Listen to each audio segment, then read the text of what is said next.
We finished the show. We finished our first 3 episodes for Bell Media, our talk show, which is called Totally Off Script. It's cool. We got the logo too. So it will be very exciting to see how it all comes together. We have all of this raw footage, and it's in the hands of an editor, and he will piece upwards of 40 minutes of tape down to probably around 20, maybe 15. So that will be exciting to see what's kept and how we transition into one particular segment into the other. So it will be it'll be really interesting to see how that goes. Well, we did it. Totally Off Script is now a real show that's going to be airing on a real television station in the real world. So that's pretty exciting. An idea that Allison and I had to take the writer's block in a little bit of a different direction. Worked. It was great. It was awesome. It was a long day. So we started, if memory serves, the weather. The weather was brutal. Brutal. Well, the worst storm of the year, right? Yeah. Plus we had that stalled truck on the parkway. So we were supposed to be there for 8:00, and by 8 we were still sitting in a parking lot. Yeah. But then once we got past the truck, it was fine. So I think we actually got to location at 8:30. I started my day a lot earlier, right? Well, I started driving at 6:30 or so. Yeah. And didn't get home until like 10 o'clock that night. Right. I drove in a whiteout, and I drove home in a swimming pool. Yeah, that's right, because it turned to rain at that point. That's in the right. middle of the afternoon. Yeah, brutal day. And yet, when you think about it, we made it there in decent time. Yeah. We got there at 8:30 together, and then the crew got there like minutes later, and we started taking all the gear upstairs. All of our guests made it. Arrived on time. And yeah. You know what I think, for me, I think it really reminded me or showcased to me how much of it that it takes a village to make a show, and how long of a day those days are, especially if you're a co-creator of the show. And even though you've got an hour in between, of guests arriving, we still have to be on. We still have to be excited. We still have to be energized. We still have to be focused and appreciative of what this crew is doing and the opportunity that we had. So, it wasn't just, 20 minutes on with each guest. We were on from 8:30 until 8 o'clock that night until we left. And that was... I slept. It's spring, and spring often for me comes with a clearing of house, so to speak. I sort of come out of the winter and I look at what's going on in my life that works and what's going on that doesn't, and sort of reassess. So it's an interesting time for me.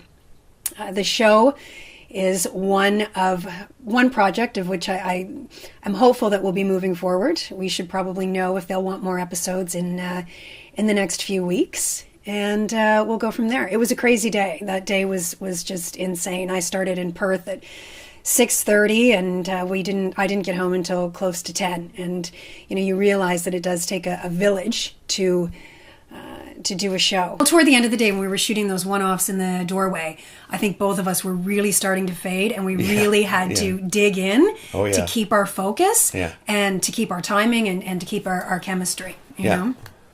Yeah, it was pretty crazy. It was. And it was, again, it also sort of showcased to me how much of an art it is to interview someone and to keep the conversation going at a certain pace, and to keep it lively and energetic, and know when to interrupt, or change the subject, and know when to give your guest the time to really flesh out a story. And did you find it that it kind of went according to plan, the way we talked about it, like we're going to ask a question and then we're going to feed off of the answers? Because I think that actually happened for the most part. Yeah. We were able to feed off of what they said and interject and ask different questions. Yes.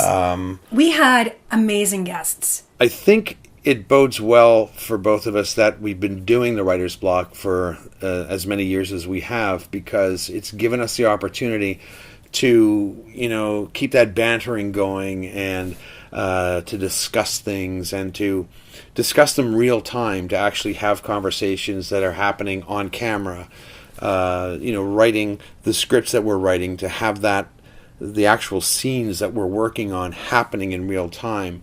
Kind of lends itself to an interview show in a way, because now what we're doing is we're taking the focus off of us and putting it on someone else. Our first guest was Dan Lalonde, who was a screenwriter.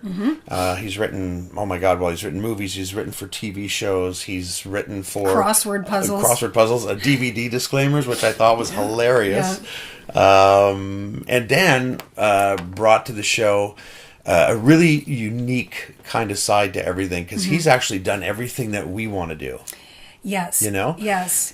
But he came from a time where I don't know if things were different back then, but you know how people kept coming to him for writing jobs? Well, yeah, things were different because he said, you could just call an agent of a performer and say, I've got this script, and the agent will say, well, send the script. You can't do that now unless you're, a huge name. Unless you have a lit agent who's... Yeah. But he called himself and said, here's the script, and they called him. And that's something, too, that you sort of saw with all three of the guests, how times have changed, And then we had Chris Stevenson. Chris Stevenson, who writes for NHL.com. And some of his stories, for amazing, phenomenal stories. And again, I think one of the common themes with all three of them, even though we haven't introduced the third one, is that you take a certain job expecting this, but you have no idea where that job is going to lead. Right. And in all three of, the experiences that the guests had, they would take a particular job and have no idea that they're running off to cover something else. Yeah. Completely unrelated. And a life-changing moment. Life-changing. Unbelievable. Yeah. Our third guest was Gabrielle McKenzie, whom I've acted with for quite a number of years now, 20 years. Right. And she is full of stories, originally from England. Sailed on the Queen Elizabeth? Yes, been on the pro tennis circuit. She knows everybody, has met everybody. I'm going to be honest. I wasn't sure if I wanted to move forward with it, and there's a couple people in my life that if I'm not sure about what I want to do that night, or what project I want to continue to pursue, I will sort of acquiesce to those particular people, and Norm is one of them, and the other person is a dear friend of mine, and I know when we always get together, whatever we're going to do, we're going to have a good time, and most of the time he gets to decide, but I just say whatever you want to do, and so I'll be honest, the show was something I was on the fence with initially, and I had said to Norm, what do you want to do? And he said, I think we should move forward. And we did, and I'm grateful that we have, and you never know. You never know. And I think you should say yes. I think I turned down initially a couple of projects in the last couple of weeks, and in the 11th hour said yes to potentially moving forward with them. And I think that that's kind of the way in which anyone should live their life. You never know what's going to happen if you just say yes. I noticed when we got on set, when we were asked to block and sit where we were supposed to sit and all that stuff, we joked around all the time. Yes. And I heard from my daughter that Tyler, the guy that actually subbed for her, one of the crew members, he said, what did he say? He said I was a gem. You were a gem? Yeah. What did he say about me? And I said, well, I don't know. I think maybe you were a gemstone. Oh, okay. But I said diamond. I said to her, well, what does that mean exactly? He said, he thought you were awesome. That's his word. Right. But again, I think it would not me personally, but I think it lends itself to the comedy that you and I share, and the lightness that we also get. And I think we do put people at ease because they come in. And it was, shaking hands. How you doing? This is how we're going to do things. It's going to be fun. And we also made it a point to tell people we want to have fun. Yeah, for sure. And the intro letter we wrote to them was very specific, saying our goal is to have fun and we want to know all about you. I was pleasantly surprised at the quality of the interviews that happened. It was a little nerve-wracking in the beginning, especially when you're blocking and you're sitting there and you're just, the only thing you're doing at that point is you're allowing the camera people and the lighting people to make sure that the shot's going to be perfect. And it's I found it to be, I was a little tense at that point, just because the anticipation of actually doing the interview was growing. And but I was pleasantly surprised at the quality of the interviews, the way they turned out. So, all right. So I want to show you. I have two little pieces of footage on my laptop. So this is what I'm going to do. This is the best way to do this. This is called Rogue Filmmaking. I just hope this is good. All right, so I have this all queued up. So the first little piece I want to look at, this is just setting up the room. Oh, okay. Okay. Oh, this was captured on your GoPro? Yeah. So this is in fast motion. And this, it goes to bare walls and everything. They're setting up the camera. And you see the pipe and drape poles coming in the back. Here comes set dressers. Set dressers. And then they start to get all the reflectors and stuff set up. They come in. And then start to get the curtain up, I think, very soon. There's one panel. Mm-hmm. And, just people are just zooming around. And, of course, this is at 20 times the speed, right? So yeah, but again, it sort of gives you a sense of all that it takes. Oh, yeah. To create a set. And this setup that we're watching, which is going to be over in like 2 minutes, this was over an hour. Oh, easily. I got an hour of GoPro footage doing this. 2 hours, I would think, because everyone was there by 9 and we didn't start our first interview until 11 something. 11 o'clock, that's right, yeah. So there's the mirror behind. Yeah. Now it's starting to look like a set. I could see Chris, our producer, zooming around, and as they dress up the table, put the little photographs of the mirrors. There's me taking pictures. And they gave us our logo too, which we really like. Yeah, it's a very cool logo. And did you reach out to the guests and ask for additional? You did. I did. Information? Yep. I sent them an email. Actually, in fact, I CC'd you on those two. Now, the one I sent to Dan, I sent over Messenger, which is why I didn't CC you. But I think I can also email him as well. So that's just getting all the finishing touches there. They're putting the photos. It was so weird having these photographs up in the mirror of people that we don't know. We don't know. It was just bizarre, but kind of cool.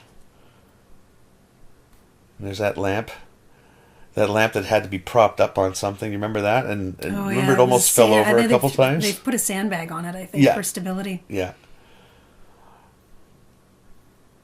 Yeah, it's amazing the amount of work. Like, you just...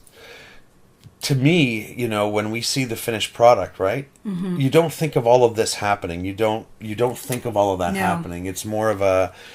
there were people on set. There was, all these crew members. Like, we had a crew of, I think, 8 people in total. I think so, yeah. It was an interesting experience. I never ever thought that I would be in a position to be a talk show host. Like, how crazy is that? That was never something on my to-do list or my bucket list. I never, ever thought that would be an option. And yet it was an amazing day and potential for more amazing days. Okay, so this next piece of footage that I have, this is just a couple of minutes of the blocking. Oh, okay. So where you and I were, I hope this plays right. No, here, let's go to the next piece here. Yeah. Keep going. No, so I was moving the mirror and back just for the cameras, remember, for the Oh, reflection. yes. How do you feel about that? I see you now. You see me?